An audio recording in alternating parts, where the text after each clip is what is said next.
At Staples Business Advantage, our experts can help you find furniture that fits any design and budget, while AI can recommend products based on preferences, generate 3D models for visualization, and optimize space planning for office furniture. take advantage of our team's eye for style and design. And my eye for, wait, I have no eyes, only algorithms. At Staples Business Advantage, furnishing your office is easy. And with the best warranty in the business, we're committed to you now and down the road. Sign up today and save 20%. Staples Business Advantage. Business is Human. Shares for beginners. Phil Muscatello and Finpods are authorised reps of Money Sherpa. The information in this podcast is general in nature and doesn't take into account your personal situation. Valuation is an art, not a science, even though there can be a lot of maths involved. It's hard to value a stock at the best of times. And, for me, to try and value a stock where you don't even have the first line in the P&L, it makes it even more difficult. So I generally try to find stocks who have revenue as a get-go. G'day and welcome back to Shares for Beginners. I'm Phil Muscatello. And I also host another occasional podcast series called Talking Companies with Mark Tobin from Coffee Microcaps. You may have met him before on the podcast. We chat with CEOs from some of the undiscovered gems at the smaller end of the ASX. G'day, Mark. G'day, Phil. Mark's work began as an equity analyst in Sydney, igniting a passion for uncovering hidden investment opportunities. His tenure with Wilson Asset Management, a renowned small and microcap specialist manager, shaped his path as he delved into the world of undervalued growth companies. From that point forward, Mark's relentless pursuit of undiscovered microcap stocks has been a driving force in his career. Did you like that? That was from ChatGPT. Very good. Glad to sure see you're moving with the times, Phil. All these fancy technologies. Oh, well, I just wanted to make sure you had an heroic entrance to the podcast. So tell us about catching the microcap bug at Wilson Asset Management. And I know we've covered this before, but it's always, not everyone's listened to every episode, and I think it's worthwhile going through the origin story again. Yeah, so I was at Wilson Asset Management. It's a few moons ago now. They were really known as a kind of a small cap boutique manager. At that point, there was only 3 listed investment companies. They've obviously branched out into many, many more since I had left.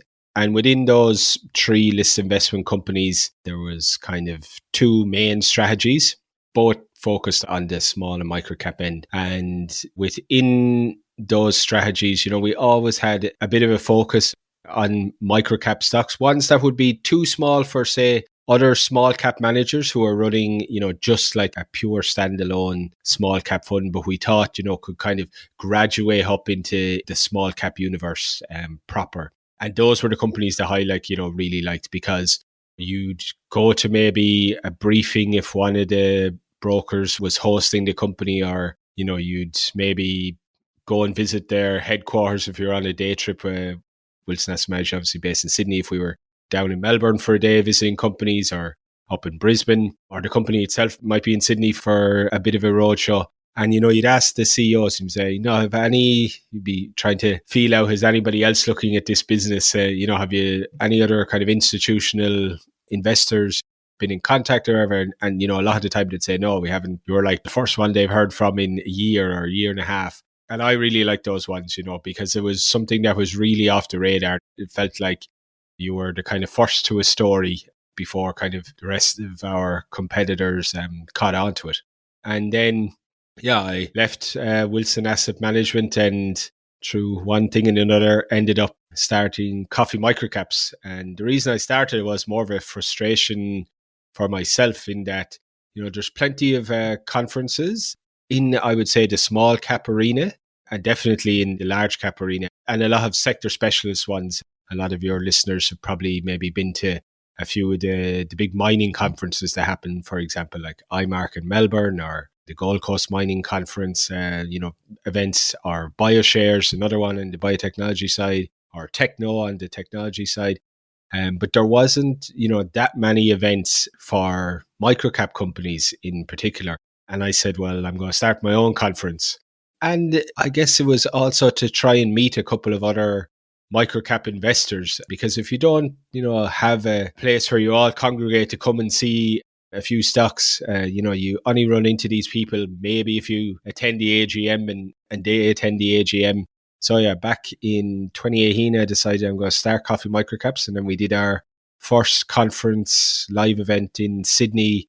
It was March 2019 or April 2019. I can't remember exactly which month it was now.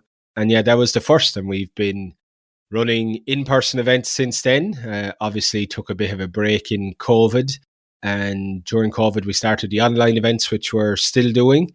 And it's been a great journey. I've met so many interesting people along the way, and lots of other microcap investors that were just names on Twitter for a lot of the time, and it was really great to catch up with them in person and get a bit of a deeper understanding of how they're investing and what their history was. Some of them used to be in the market in various ways, whether they were brokers or corporate advisors, or some of them, investor relations people. And, some of them been so successful, they've gone full time ahead. They mightn't be running a fund, but their full-time job is microcap investing. And those are the really interesting stories to hear. And, I really think those are some of the best investors in Australia, because they haven't got a management fee or performance fee to keep them going. They've got to make money from their portfolio day in, day out if they're going to pay their mortgage and, put kids into school and, go to Coles and Woolies every week. So, it's meeting some of those people who are doing it on a full-time basis has been probably one of the best parts of the job. And, meeting some old colleagues from competitors who, have moved to different places or gone on to start their own funds, has also been great to catch up with people and keep in touch with people. So I think that's, the kind of Coffee Microcap story in a bit of a nutshell. Yeah, it's a bit of the, it's like gold miners fossicking, isn't it? Just looking around for those undiscovered gems, as we said in the introduction. And Luke Winchester, he runs that Merryweather Capital Fund. He was on the podcast a few episodes ago, and he works in this space as well. And it's like you said, people looking at these kind of companies, they really do have to perform. It's not like many fund managers in the big end of town. I mean, they can often do something very close to mirroring what's going on the index and, try and outperform by 1 or 2% if possible. But the fund managers and the people in this space, like you said, they really do live or die by the quality of the companies that they're choosing in their portfolios.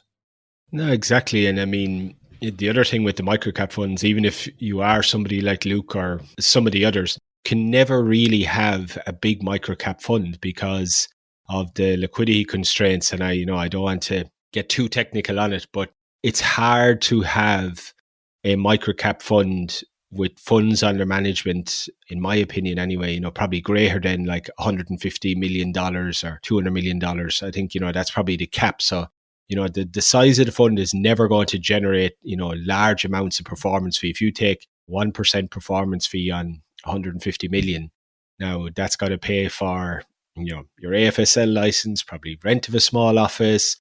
It's got to, cover a whole load of back-end administration and a salary for the fund manager, maybe one analyst. And if you start subtracting all of those costs, it doesn't leave a hell of a lot of profit. So where are they going to make their money? They're going to make it in a performance fee. Now, you contrast that somebody who's running an Australian large cap product or a global equity fund that could be managing a couple of $1 billion in assets under management. Now, if they're charging even a 0.5% or 0.75% management fee just on that funds management fee, it covers a heck of a lot of costs and probably gives you out a decent level of profit, even if you make no performance fee. So I think when you look at guys like Luke and the guys from Microequities or, OC Funds Management down in Melbourne, there's a host of, ones I can name, but for those guys to really have a successful and sustainable business, performance fees is where it's at, because you're never going to have $1 billion funds under management microcap fund in the Australian market, because liquidity constraints will just end up forcing you up the market cap curve, and then you just won't be a microcap fund anymore. You'll be more into small and mid cap. So if your investors are investing with you for microcap exposure, all of a sudden you won't be delivering what you're supposed to be delivering. So I think, it's really performance driven. And for those, as I said, full-time microcap investors, and I know a few of them, they've really got to be sure that they're, on average, their winners are doing better than their losers. So when we think about the ASX 200 or the ASX 300, whereabouts is the microcap sector sort of in that spectrum in markets? Look, the ASX 300, you might get a few microcaps at the very bottom of that index, companies in and around, 290 or 295, but you're basically talking, a lot of stuff outside the ASX 300, which is still a lot of companies. There's 1,500 companies capped under 300 million. And I was even looking at it the other day. If you take the median market cap, so where, 50% of the companies are, it's roughly around that 50 million mark. So, of the 2,000 odd companies, over 1,000 of them are capped under 50 million.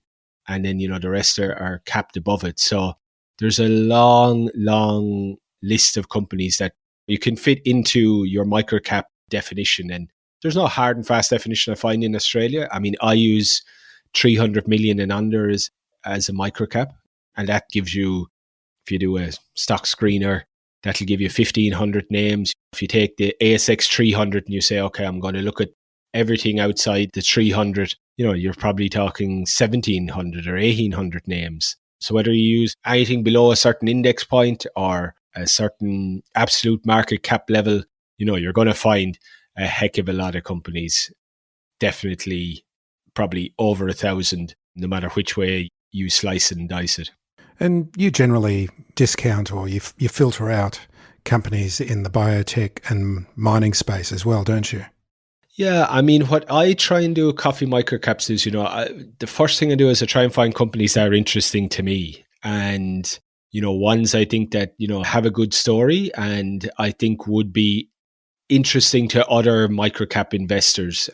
And, when I worked at Wilson Asset Management, we didn't do too much in the resources space, pretty much non-existent, or the biotechnology space, also kind of non-existent. So in terms of understanding the opportunities that those companies present and, trying to value, or in most cases for the junior resources and the biotech names, trying to understand the opportunity they're chasing or the inherent value that they're looking for, I just don't have that real kind of skill set there.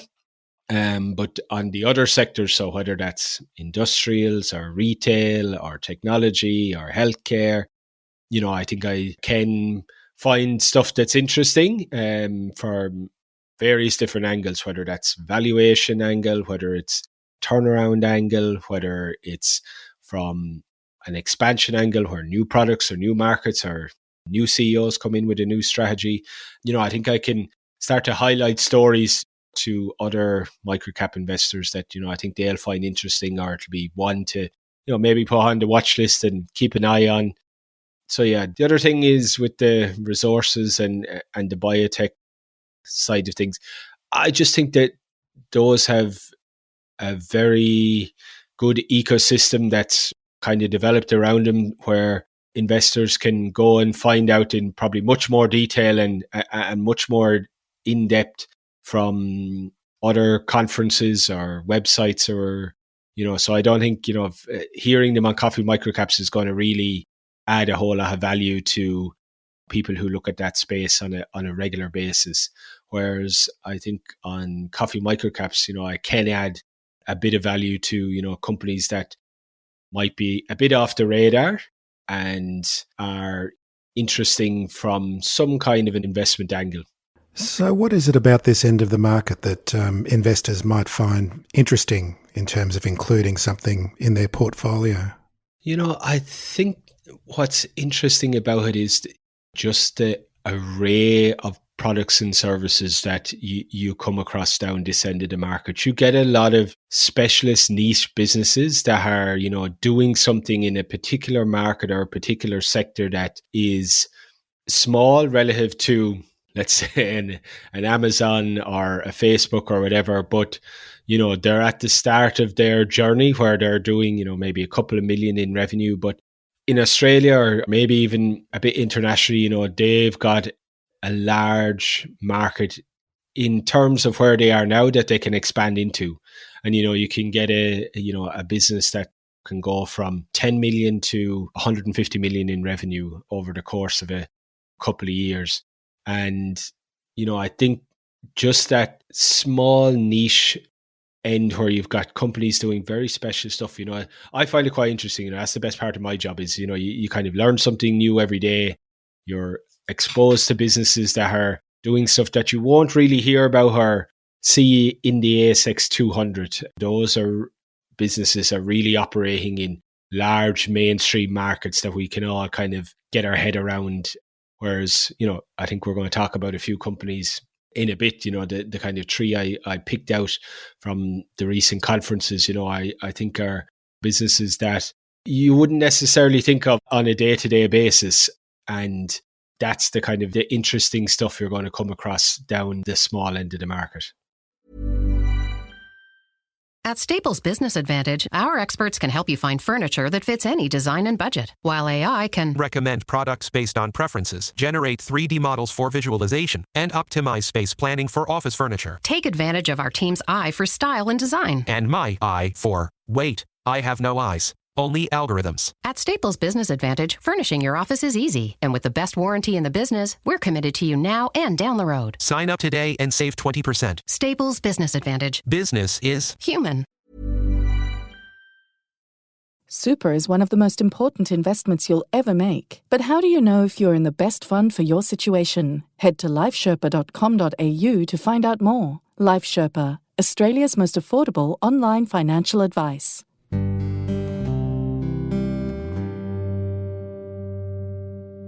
And you referred to liquidity a little earlier on in our conversation, and this is an issue with this end of the market, and a lot of the price action can be affected by the lack of liquidity here. Tell us about that and what investors should be careful or mindful of. Yeah, I'm reminded of the old saying, when you're investing in microcap stocks, liquidity is a feature. It's not a bug, and it just comes with the territory. And I've got a watch list, I think, of 150 stocks I keep an eye on a kind of day-to-day basis. And you'll see a stock up 8-9% on there's been no ASX announcement, in the market itself, if you look at the all odds of the 200 for the day, might have been flat, and then the following day the market's down a bit, but the same stock is now down 6%. And then you look over into what was the volume it was traded on? It could be 8,000 shares or 12,000 shares, and the share price may be like 60 cents. So yeah, you will get kind of big jumps up and down on a daily basis in share prices on just some of the small volumes that are traded.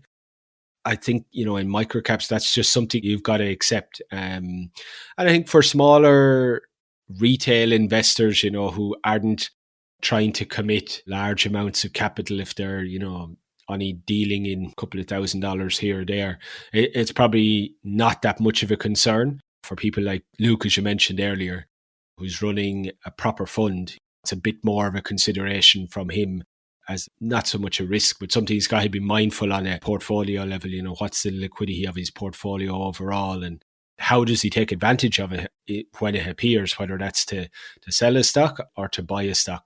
Yeah, I think for microcaps, it's a feature of this part of the market, not a bug, and you just got to manage it, learn to deal with it, and just know that you're going to have these relatively big swings in price on low volumes from kind of day to day, week to week, whatever it might be. And it's just part and parcel, I guess, of microcap investing.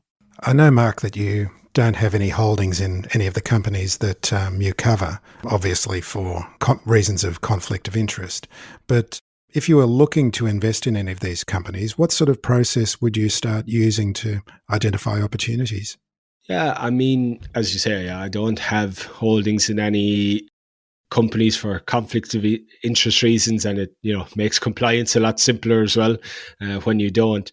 But in terms of looking for companies, I can give you the process that I use, to try and find companies to present at the conferences. And, the first thing is, are they capped under 300 million? So that's kind of my starting point for trying to find a microcap. The second step then is, are they in revenue? So for a lot of the like biotechs and junior resources, a lot of them are pre-revenue. So that's another reason they tend to kind of fall out. And valuation is an art, not a science, even though there can be a lot of maths involved. It's hard to value a stock at the best of times. And, for me, to try and value a stock where you don't even have the first line in the P&L, it makes it even more difficult. So I generally try to find stocks who have revenue as a get-go. And then the second thing is, how close are they to cash flow break even or, turning a profit? Ideally are already profitable and, paying a dividend even maybe. So, I kind of start to filter down through that. And I mean, if we just talk about dividends quickly for a second, it might be interesting fact because I've been doing a bit of stock screening. Let's say you screen for, stuff capped under 300 million and that's, producing a dividend as well.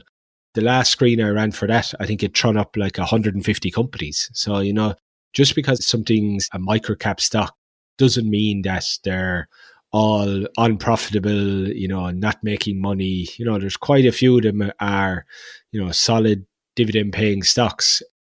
And it's, maybe something people aren't really aware of when they think of microcap stocks that, you can find stocks down this end of the market who are actually dividend paying. Yeah, it's not something you think about in this end of the market at all, is it? But You're right. I mean, a lot of these are solid industrial companies. Often many of them have been around for tens of, decades at a time and doing not terribly sexy, software as a service stuff or, anything to do with new technology. They're good, solid businesses producing things.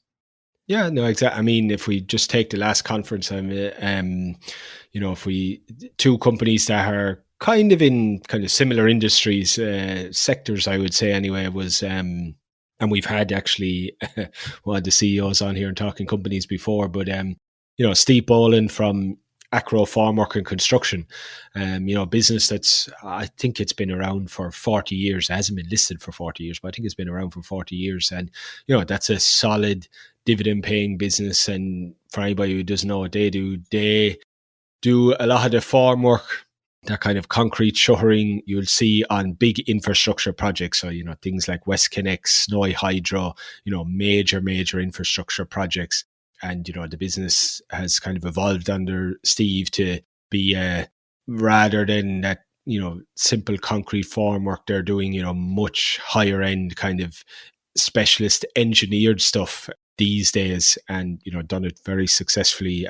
I think if anybody had invested the day Steve was appointed CEO to today, they would have done very well out of it. But that's a business where, you can kind of see it every day if you're driving past or getting caught in traffic because of one of these projects and might see the Acro sign up there. That's what, a dividend paying microcap. And similarly, we had John Lorente from Big River Industries and, they supply essentially, timber for a lot of, high-end buildings, high-end residential, high-end commercial buildings, that like beautiful like wood facades or floors or stairs or balustrades.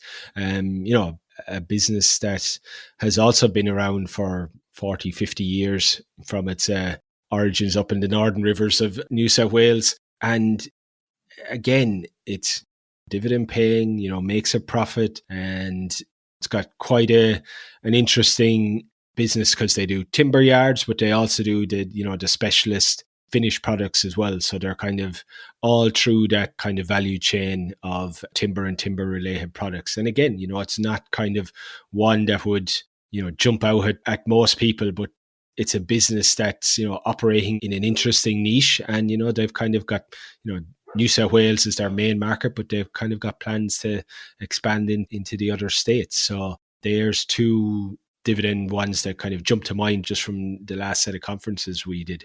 So we finally met in face, person to person, for the first time at the conference back in April. It's a crazy world, isn't it, where people can form relationships and deal with each other and start businesses, because you're up halfway around the world somewhere else and I'm here in Australia, and you come back for the conferences here. Yeah, and I mean, for me, it was a little less surreal because it's the kind of second time around the sun for me, if I can say that, because when I hosted the first conference back in 2019, I met so many people that I'd only ever engaged on over email or via Twitter for probably a couple of years before that. So when we met at the conference, it was the first time I met a lot of those people in person. So, meeting you for the first time in Sydney in April was kind of the second time. And, a lot of people I'd met kind of over that COVID period for the first time, or had kind of come in contact with Coffee Microcaps, and I'd kind of gotten to know. It was the first time meeting a good few of them. And whereas because the conferences had been kind of running on a regular basis, I might have an interaction with somebody on Twitter and then they say, oh, I'm going to see you at the next conference. So it's only a couple of months away. So, having the COVID enforced break, led to meeting a few more people than normal at a conference. But yeah, I mean, 2019 was exactly the same. People there I'd probably known for 3 or 4 years, Luke Winchester being one of them, who I was meeting kind of for the first time. And having worked in Sydney for, the best part of 5 years, or a little over 5 years, I didn't actually know a whole lot of investors from Melbourne or Brisbane. And we had a good few people fly in for the conference in Sydney, because we only used to host it in Sydney then. And, a lot of those people came up from Melbourne or down from Brisbane. I, hadn't met in person either. So it was really great to meet them in person. We'll get back to the show right after this brief message. Why am I buying, holding, or selling a share? If you can't answer that basic question, then you don't have a plan. The best investors are ruthless in executing their plans. I've been fortunate to meet many great investors on the podcast. Tony Kynaston is one of the best. He has a clear and systematic approach to investing that is honest, sensible, and methodical. It's called QAV, Quality at Value. QAV now offer an excellent light plan for only $29 per month. You can follow their buy and sell recommendations and learn the ropes. And the first month is free using the promo code SFBLIGHT. Go to qavpodcast.com.au to sign up. That's qavpodcast.com.au using the promo code SFBLIGHT. Past performance is not a guarantee of future returns. Please read the QAV FSG and consult a financial professional before investing. I receive a small commission for services I recommend, and I only recommend services I use myself. So let's talk about a couple of the other companies that presented at the conference. You've got it first on your list is Immuron. Yeah. Look, what's the code on that one? IMC is the code. I think it's an interesting little business. So they have, their main product is Travelan, which you might have seen in your local Chemist Warehouse or Terry White or whichever one you normally go to. And, it's basically they focus on international traveller market and traveller diarrhea. And obviously business took a massive hit through COVID when nobody's travelling internationally. And, I think they obviously really struggled through COVID. And, now they're starting to see the benefits of all of this international travel. They've got a couple of other products they've kind of got in the pipeline, and they're kind of rebuilding the business, and they sell in the US, they sell in Canada, and they sell in Australia. That's their main markets. But I mean, obviously there's plenty of other markets that they can expand into. And, they've got a product that's approved by the FDA, the TGA, and, a few other products coming in. And a lot of the problems that they've faced now that everything is opened back up over the last, let's call it 12 or 18 months, has been all the supply chain issues that, lots of companies and CEOs have flagged that, so they had huge demand for stock, but they couldn't get it out fast enough because they had issues with the manufacturing side, and they lost a lot of any kind of business that sells into, retail chains. They lost shelf space through COVID, and trying to get rearranged back onto the shelves of a lot of these, and, just reestablishing those kind of sales partnerships has been a process. It doesn't happen overnight. So I think Immuron, it's not a a startup. I'd say it's kind of more of a turnaround. They're kind of getting back to what they were doing kind of before COVID, and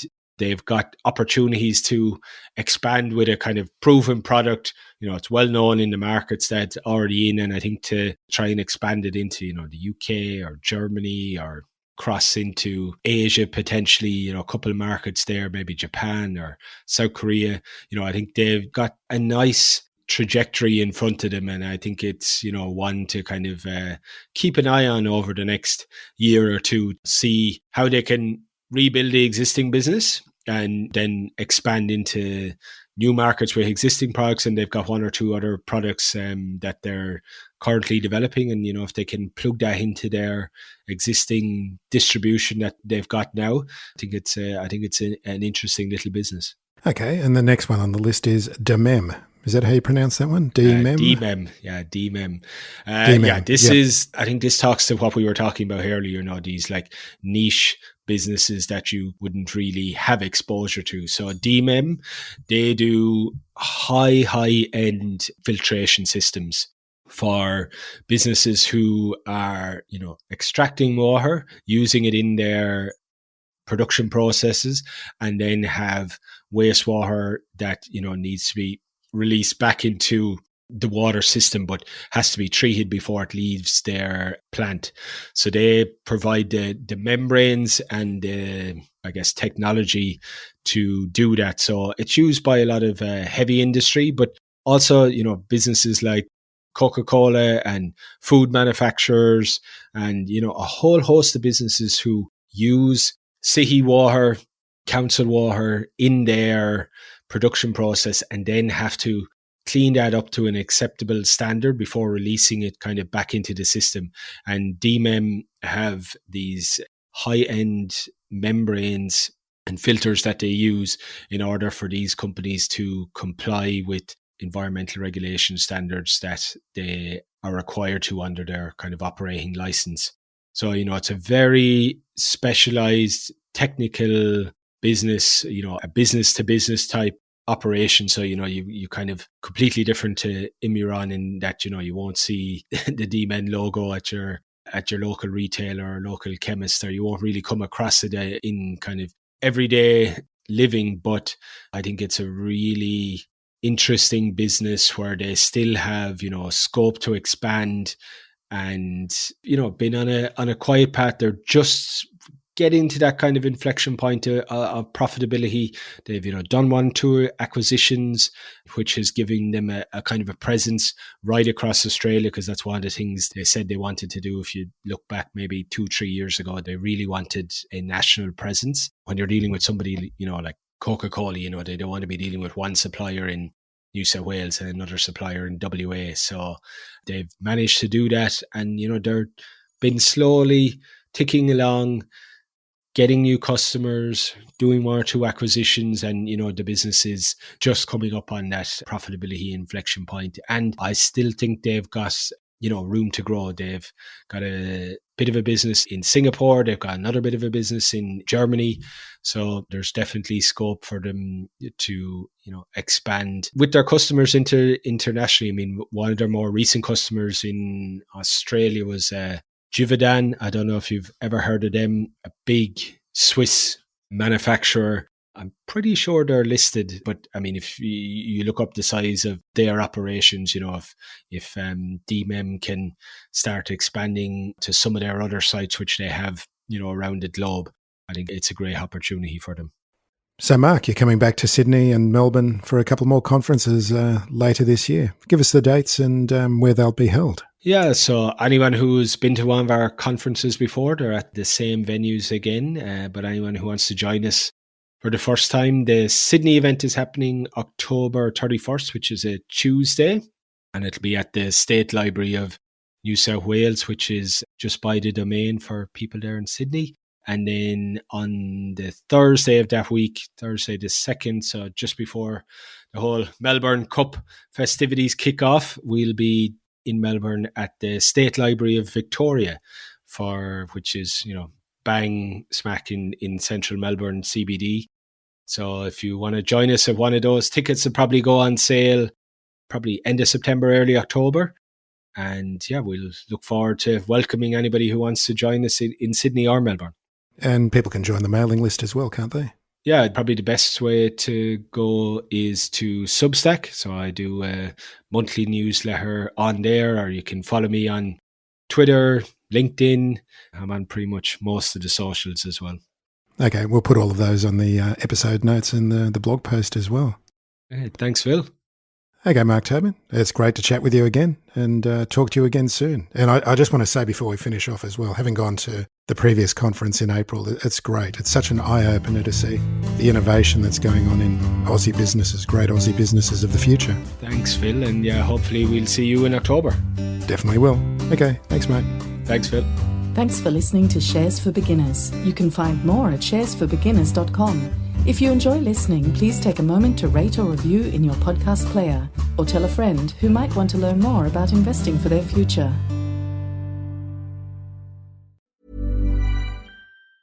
At Staples Business Advantage, our experts can help you find furniture that fits any design and budget, while AI can Recommend products based on preferences, generate 3D models for visualization, and optimize space planning for office furniture. take advantage of our team's eye for style and design. And my eye for, wait, I have no eyes, only algorithms. At Staples Business Advantage, furnishing your office is easy. And with the best warranty in the business, we're committed to you now and down the road. Sign up today and save 20%. Staples Business Advantage. Business is Human.